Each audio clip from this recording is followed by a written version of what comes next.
When saying big pink ball in regards to Pokemon, many Poke fans would instantly direct towards the Smash Bros. Staple, Jigglypuff.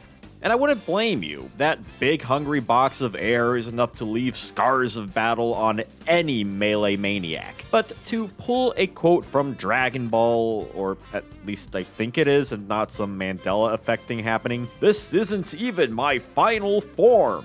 Yes, Jigglypuff evolves into the fearsome Wigglytuff once it's exposed to a Moonstone. Over in TCG land, you don't need a Moonstone to evolve the balloon Pokemon, and that freedom leads to one of base fossil format's scariest decks, Do the Wave.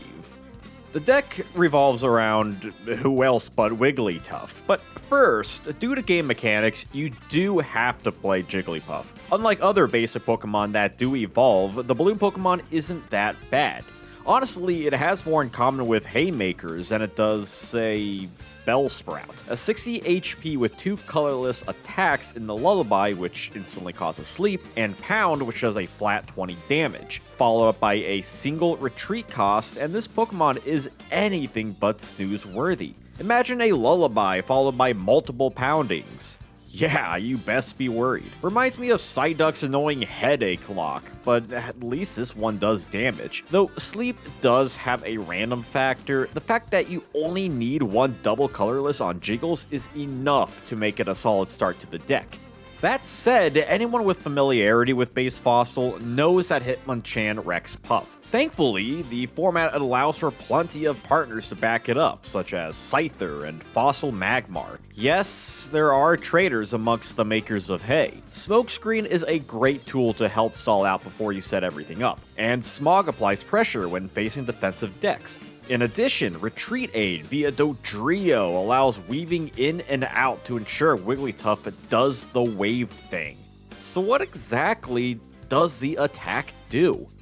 Wigglytuff from Jungle may look simple on the outset. Humble 80 HP with 2 attacks, the same Lullaby as Jiggly, and the titular Do the Wave, which is a variable attack. It does a base 10 damage plus 10 more for each of your bench Pokemon. Unlike some other attacks in the TCG, this has no limit to its potency aside from the bench capacity. This means it can reach up to 60 HP without using a plus power, which could knock out most basics in the game. And if not, the setup steps, like with Magmar, Jigglypuff, or Plus Power, will get you there. Haymakers tended to have 70 HP, Arcanine needed its HP for takedown, Lickitung's 90 HP only protected it so much, so on and so forth. So, one shot or 2 shots, Wigglytuff is bound to get there if left to its own devices. The prerequisite of only needing to fill out your bench in conjunction to a double colorless energy and whatever other energy meant the attack could get whipped out swiftly. That double colorless gave it some protection against super energy removal since you could just slap a quick DCE on Tuff to regain lost energy. It was also resistant to Psychic, which was very much seen around with the likes of Mewtwo, Alakazam, and Mr. Mime. And that was the game plan. Fast and powerful before your opponent could bust out their counters, just like you doing the wave on that subscribe button. Remember, base Fossil's trainer cards sped up the game to ridiculous degrees. As such, it wasn't tough to build up Wigglytuff's game plan as fast, if not faster than Haymakers could. In relation, energy removals would slow the opponent down further. In that regard, some may not run many trainers as the deck does need to get into its Pokemon more than it does support cards. Indeed, there's plenty of tech one could try out, such as Mewtwo, Kangaskhan, and Aerodactyl to fend off fighting types, use Fetch to dig through the deck, and to stop evolved Pokemon respectively.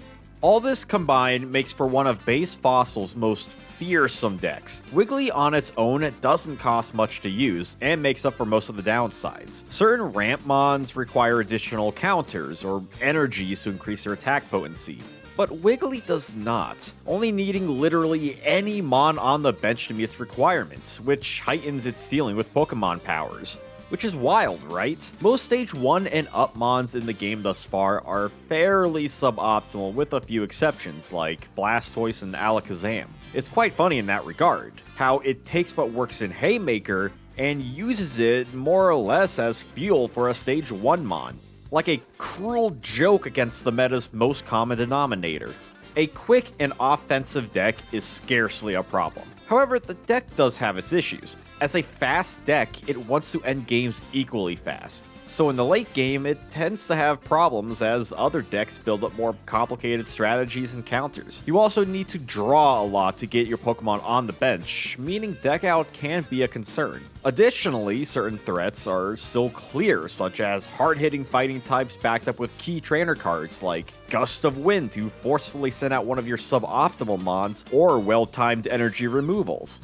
Regardless, Do the Wave is still generally considered to be up there with base Fossil's best. Haymaker's strength is at its consistent. Rain Dance's strength is that it supplies a constant source of energy for powerful attacks, and Do the Wave's strength is ultimately its speed. And keep in mind that the format was rather demanding with what worked and what didn't. The adaptability of tech and typing made for a player-expressive strategy that eclipsed other top contenders in that field. Thus, you could run Scyther, or not. It was your choice as a trainer. Heck, it wasn't even out of the question to run more Haymakers in a Potpourri Wavemaker build, since Wigglytuff can work as a solid tech card in of itself. Whether waving around or inflating with air, Wigglytuff remains to be one of the game's best colorless Pokemon from this early period. If this evolved pink balloon was in Melee, you would have been scared shitless of it.